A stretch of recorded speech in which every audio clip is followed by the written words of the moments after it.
मैंने हाल फिलहाल जवान मूवी देखी और उसे देखकर मुझे ऐसा लगा इसके कुछ सीन्स जो हैं वो मनी हाइस्ट से इंस्पायर्ड हैं। तो सोचा इस पर वीडियो बनाना तो बनता है और लोग बोल भी रहे थे कि उन्हें मनी हाइस्ट देखना है।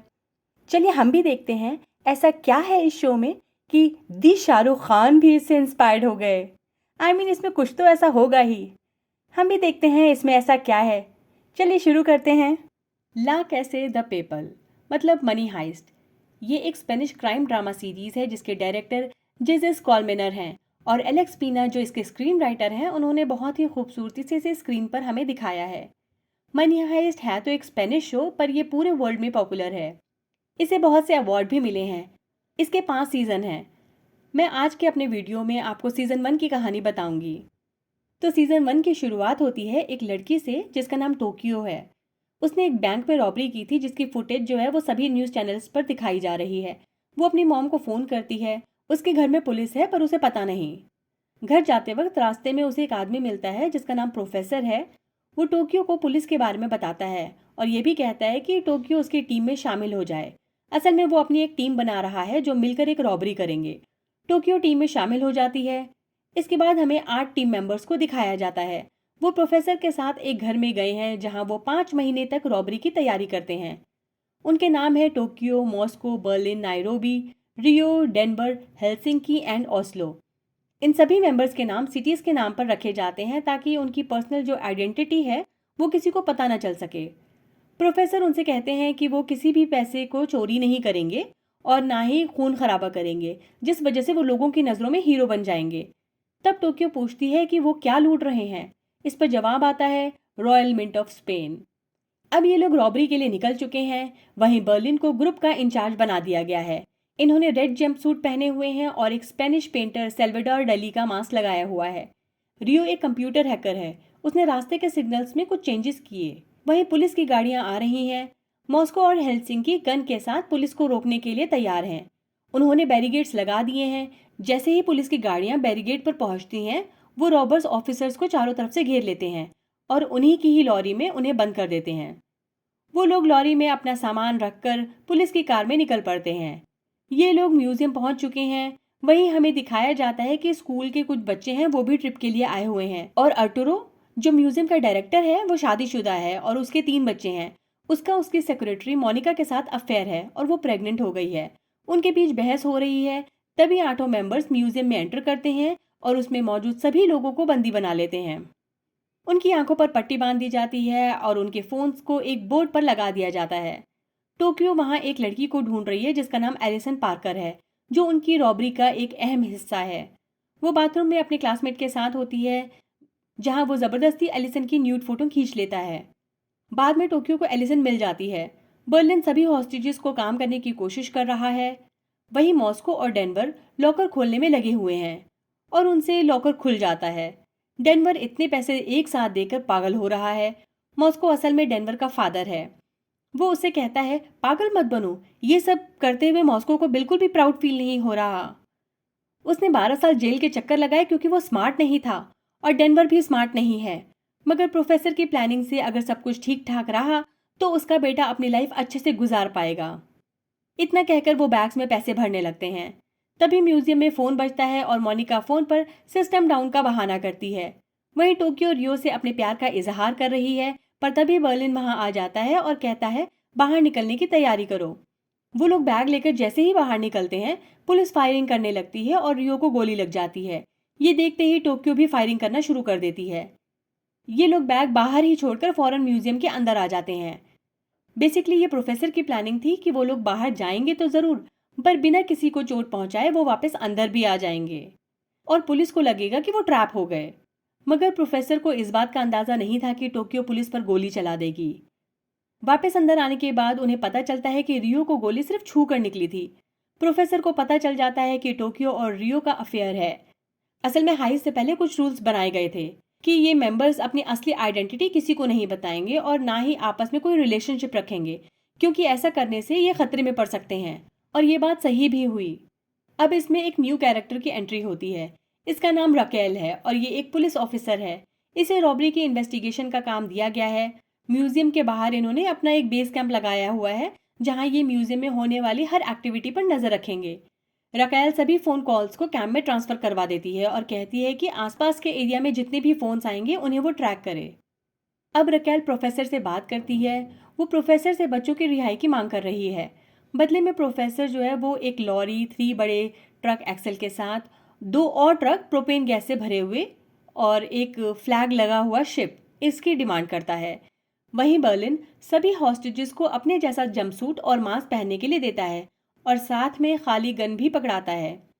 दूसरी तरफ पुलिस ऑफिसर्स प्रोफेसर का फोन ट्रेस नहीं कर पा रहे।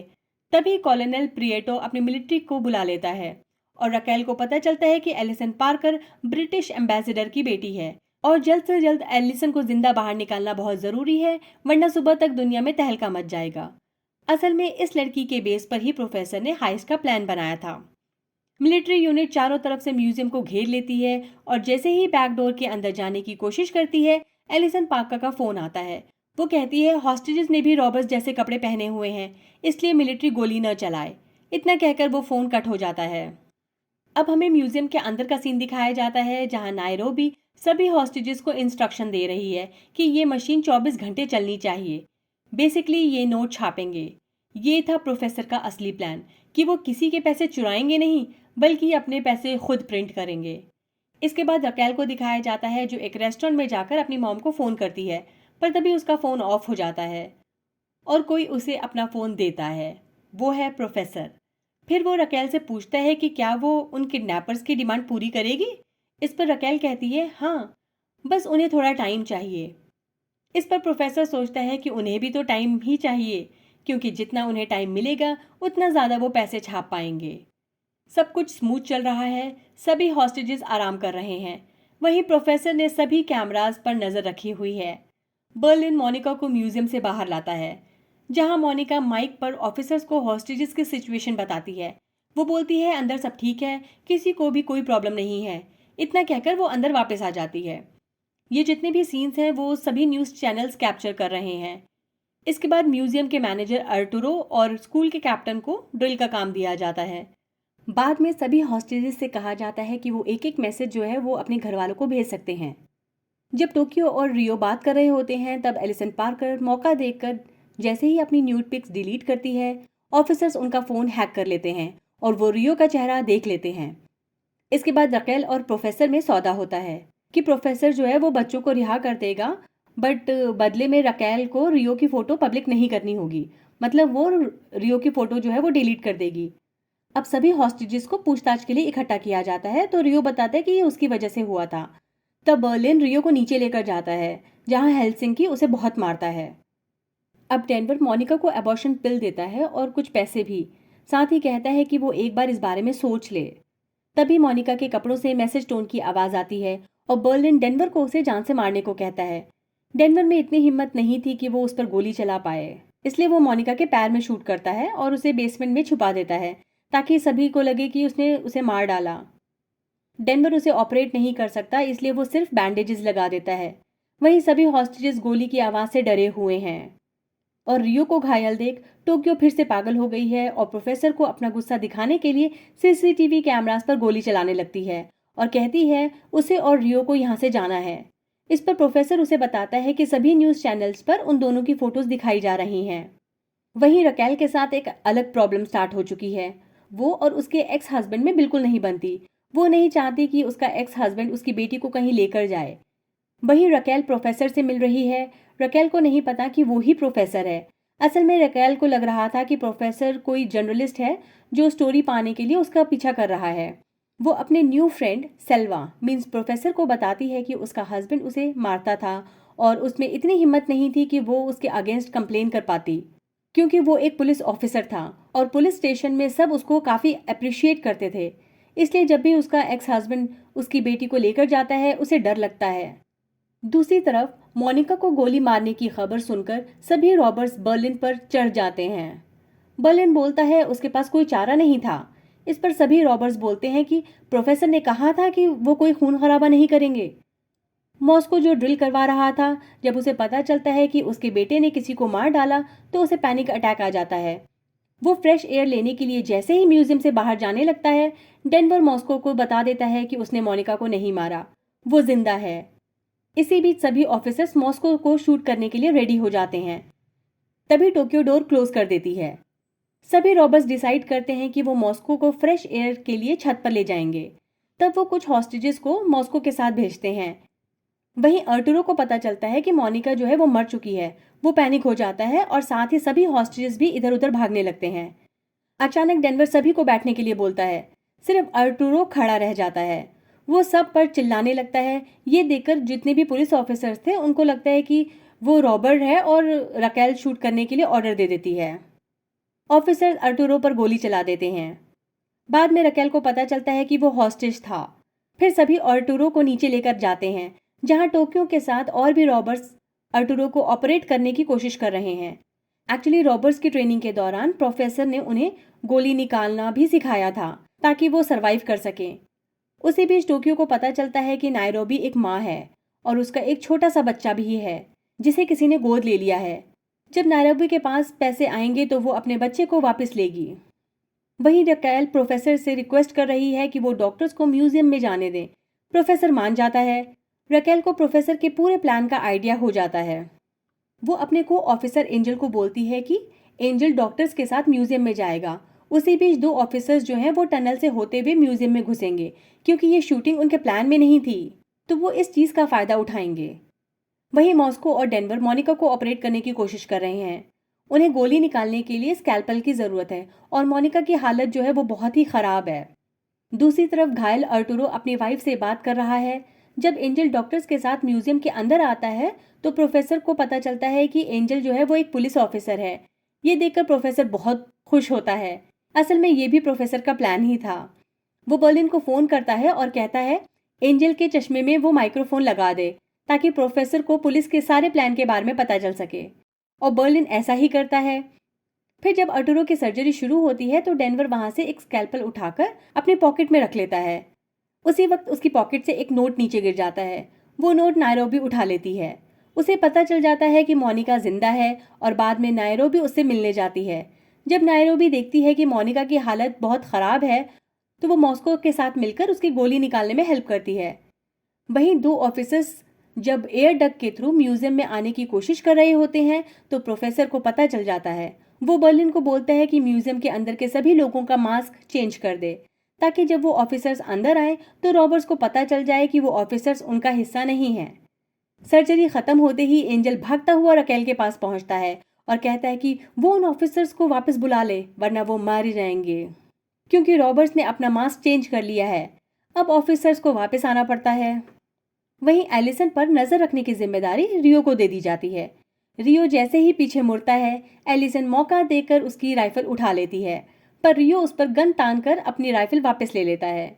इसके बाद रियो टीवी ऑन करता है जिसमें उसके मॉम और डैड को दिखाया जा रहा है। वो लोग न्यूज़ चैनल पर हैं। न्यूज़ देखने के बाद टोक्यो बर्लिन से कहती है कि वो प्रोफेसर से मोनिका के बारे में बता दे कि बर्लिन की वजह से मोनिका मारी गई। बर्लिन प्रोफेसर को सब बता देता है और ये सुनकर प्रोफेसर बहुत गुस्सा होता है। वहीं हमें पास्ट का सीन दिखाया जाता है जहां टोक्यो प्रोफेसर से पूछ रही है कि रॉबरी का आइडिया किसका है, तो इस पर प्रोफेसर कहता है ये आइडिया किसी और का है, पर वो नाम नहीं बताता। वहीं रकेल इन्वेस्टिगेशन का काम बहुत तेजी से करवा रही है। उसे म्यूजियम की एक फुटेज मिलती है जिसमें टोक्यो एक कार की चाबी जो है वो उठाते हुए दिखती है।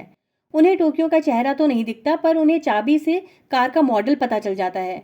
रकेल कार को जंक यार्ड में ढूंढने जाती है, मगर उससे पहले ही प्रोफेसर वहां पहुंचकर सारे फिंगरप्रिंट्स मिटा देता है और बर्लिन के कोट की एक बटन जो है वो उस कार में रख देता है। पर इससे पहले कि प्रोफेसर वहां से भाग पाता रकेल वहां पहुंच जाती है। रकेल से बचने के लिए प्रोफेसर को अपना हुलिया भी चेंज करना पड़ता है ताकि कोई उसे पहचान ना पाए। वो एक भिखारी बनकर वहां से जाने लगता है। तब रकेल कार तक पहुंचती है तो उसे पता चलता है कि अभी ही कोई यहाँ आया था और उसने सबूत मिटा दिए हैं। वो भिखारी के पीछे भागती है, पर उससे पहले ही प्रोफेसर वहां से जा चुका था। वहीं म्यूजियम में बर्लिन कुछ औरतों को आइसोलेट कर रहा है। बेसिकली वो उन्हें डरा रहा है। अब प्रोफेसर के पास रकेल का फोन आता है जो 8 हॉस्टेजेस को रिलीज करने की मांग कर रही है और एलिसन भी उसमें शामिल होगी। इस पर प्रोफेसर कहता है या तो वो एलिसन को छोड़ेगा या फिर 8 हॉस्टेजेस को। तब रकेल 8 हॉस्टेजेस के बदले एलिसन को रिहा करने की बोलती है। असल में एलिसन को रिहा करवाने का जो आइडिया है वो कॉलोनल प्रियटो का था। उनके ऊपर भी काफ़ी प्रेशर था। बेचारी रकेल। प्रोफेसर रकेल की सभी बातें रिकॉर्ड कर रहा था और उसने वो सारी रिकॉर्डिंग जो है वो सभी न्यूज़ चैनल्स पर शेयर कर दी, जिस वजह से उसके बारे में उल्टी सीधी बातें मीडिया में होने लगी। रकेल कॉलोनल प्रियटो से बोलती है कि वो मीडिया को जाकर बताए कि ये आइडिया उसका था, ना कि रकेल का। और वो ये भी कहती है कि उनके बीच कोई जासूस है जो उनकी खबर जो है वो प्रोफेसर तक पहुंचा रहा है। वहीं प्रोफेसर का प्लान बहुत ही अच्छे से काम कर रहा है। नोट टाइम से प्रिंट हो रहे हैं।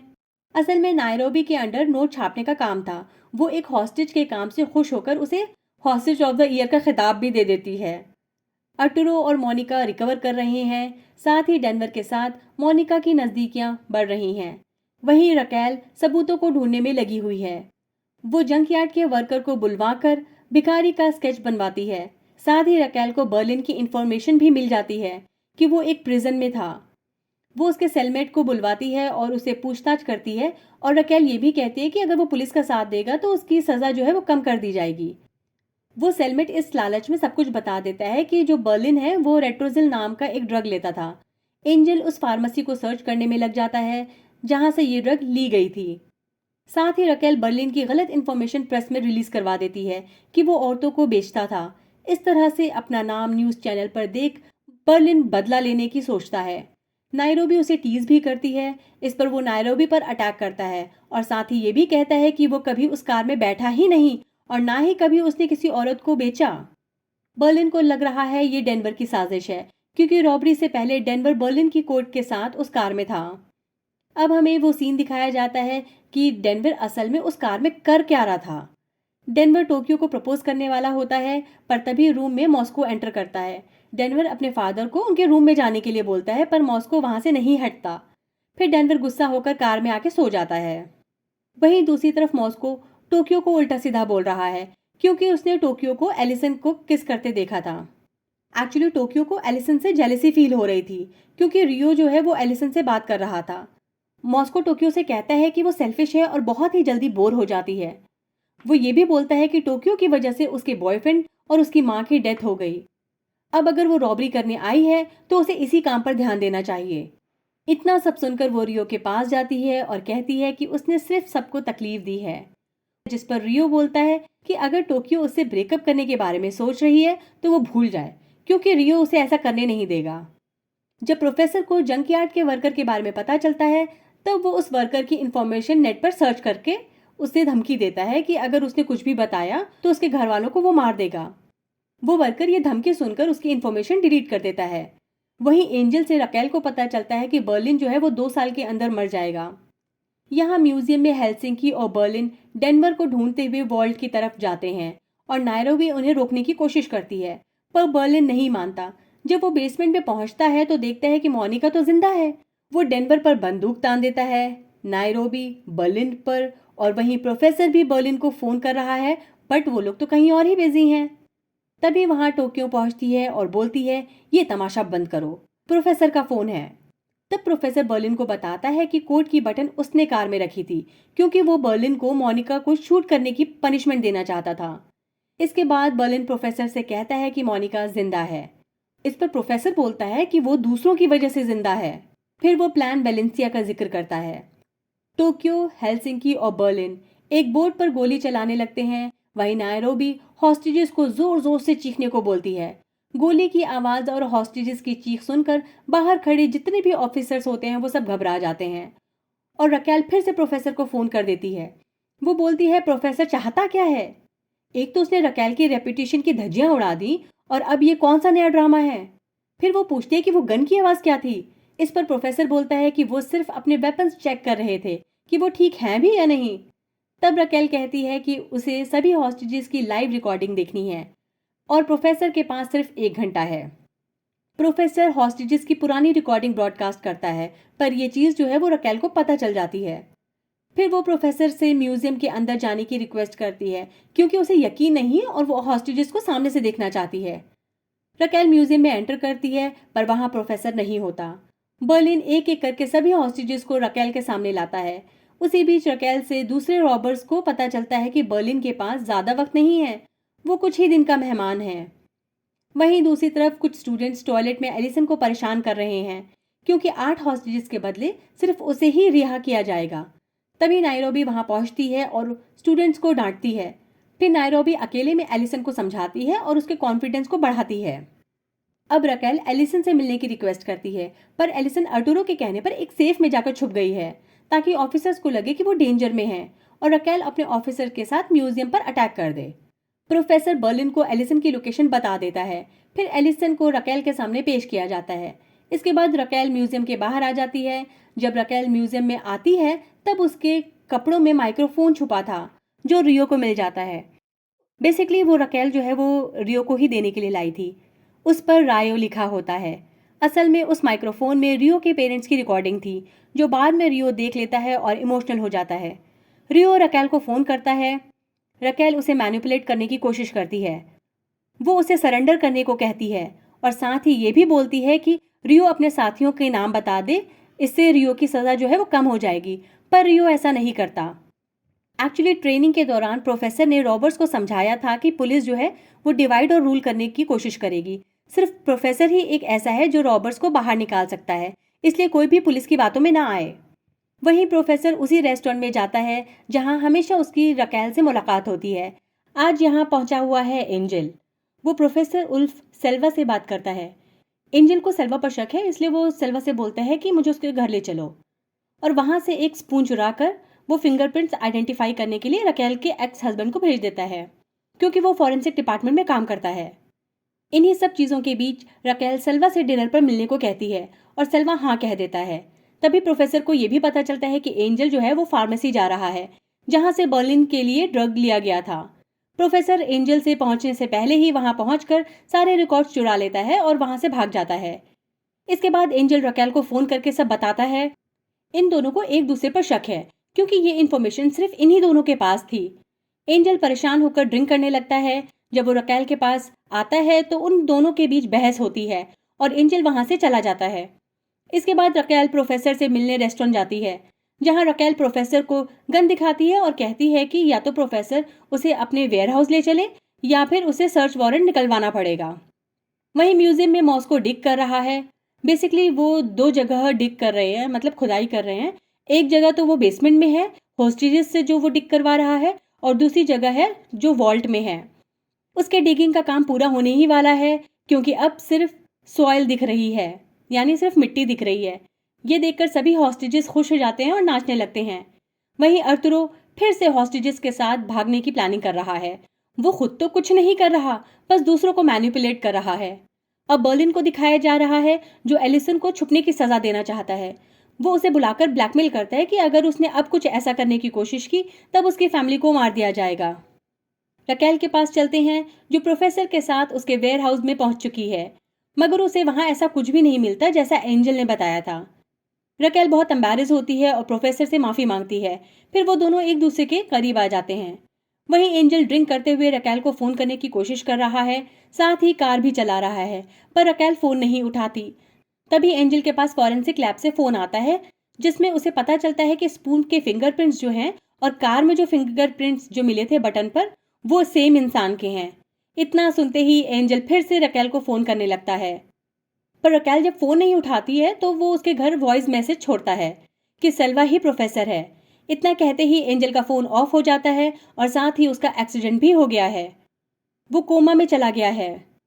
जैसे ही ये बात रकेल को पता चलती है वो एंजल से मिलने हॉस्पिटल पहुंचती है। वहां वो एंजल की वाइफ से भी मिलती है जो बहुत परेशान है। वहीं अर्तुरो को डेनवर और मोनिका के रिलेशन के बारे में पता चल जाता है तो वो डेनवर पर सिजर से अटैक करता है। डेनवर को चोट तो आती है पर वो मरता नहीं। ये देखकर अर्तुरो अपनी जान बचाने के लिए बता देता है कि कुछ हॉस्टेजेस जो हैं वो भागने की कोशिश कर रहे हैं। वहीं इंजन रूम में कुछ हॉस्टेजेस ओस्लो के सिर पर एक मेटल रॉड से अटैक करते हैं। फिर वो एक ब्लास्ट करते हैं और म्यूजियम से भागने में कामयाब हो जाते हैं। जब तक बर्लिन के साथ सभी रॉबर्स इंजन रूम में पहुंचते हैं तब तक बहुत देर हो चुकी थी। ब्लास्ट के थ्रू म्यूजियम के अंदर एक बड़ा सा रास्ता बन चुका है। टोक्यो मशीन गन से ऑफिसर्स को रोकती है ताकि वो अंदर ना आ सकें। मॉस्को एक मेटल से उस एरिया को कवर करने की कोशिश कर रहा है, फिर वो उसे सील कर देता है। वहीं हेलसिंकी ओस्लो को ढूंढ रहा है जिसके सिर से बहुत ज्यादा खून बह चुका है। हेलसिंकी से ओस्लो की हालत देखी नहीं जाती। डेनवर गुस्से में प्रोफेसर को फ़ोन करता है और उससे पूछता है कि प्रोफेसर ने उन्हें इस सिचुएशन के बारे में क्यों नहीं बताया। प्रोफेसर के पास इस बात का कोई जवाब नहीं है। बेसिकली हम ये कह सकते हैं कि प्रोफेसर का माइंड ज़रा सा डिस्ट्रैक्ट हुआ और इतना कुछ हो गया। हमें फिर से पास्ट का सीन दिखाया जाता है, जहां प्रोफेसर रॉबर्ट्स को समझा रहा है कि जब वो म्यूजियम में होंगे तो कुछ हॉस्टेजेस भागने की कोशिश भी करेंगे और शायद भाग भी जाएं। ऐसे में दूसरे हॉस्टेजेस को अपनी तरफ मिलाना होगा। अब हमें म्यूजियम का सीन दिखाया जाता है, जहां बर्लिन और नायरोबी सभी हॉस्टेजेस को मनी और फ्रीडम में से एक चूज करने के लिए कहती है। पहला ये कि वो फ्री होकर घर चले जाएंगे, और दूसरा वो फ्री होकर घर तो जाएंगे ही, मगर अगर उन्होंने रॉबर्ट्स का साथ दिया तो उन्हें वो पैसे भी देंगे और किसी को पता भी नहीं चलेगा। कुछ हॉस्टेजेस मनी चूज करते हैं और कुछ फ्रीडम। वहीं रकेल की मॉम एंजल का वॉइस मैसेज सुनकर एक स्लिप पर लिख लेती हैं। फिर वो रकेल को फोन करती हैं, पर रकेल फोन नहीं उठाती। तो इसके बाद उसकी मॉम सेल्वा को फोन करती है, क्योंकि वो रकेल का दोस्त है। प्रोफेसर को सब पता चल जाता है, तो वो रकेल की मॉम को मारने उसके घर जाता है। पर वहां पहुंचकर प्रोफेसर को पता चलता है कि जो उसकी मॉम है उन्हें भूलने की बीमारी है। तब वो उन्हें नहीं मारता, सिर्फ वो स्लिप चुरा लेता है और वॉइस मैसेज डिलीट कर देता है। तभी रकेल आ जाती है। वो सेल्वा को वहां देखकर सरप्राइज हो गई है। जब वो लंच कर रहे होते हैं तो रकेल फौरन ऑफिसर को फोन करके फार्मेसी के आसपास की जितनी भी जगहें हैं उन्हें चेक करने का ऑर्डर देती है, और ये भी बोलती है कि वहां कोई घर जरूर होगा जहां रॉबर्ट्स ने ट्रेनिंग की होगी। ऑफिसर्स को वो घर मिल जाता है और फिर रकेल सेल्वा के साथ उस जगह पहुंचती है। प्रोफेसर कार में बैठा हुआ है, रकेल इन्वेस्टिगेट कर रही है। वहीं ऑफिसर्स अपनी गन्स के साथ घर में घुस चुके हैं। उन सभी को एक रूम में रॉबर्ट्स का पूरा प्लान मिलता है, डायग्राम, फोटोज, एवरीथिंग, और प्रोफेसर कुछ नहीं कर पाता। और इसी के साथ खत्म हो जाता है ये सीजन। आपको मेरा बनाया हुआ ये वीडियो कैसा लगा मुझे कमेंट सेक्शन में ज़रूर बताइएगा। बाय, अपना ख्याल रखिए।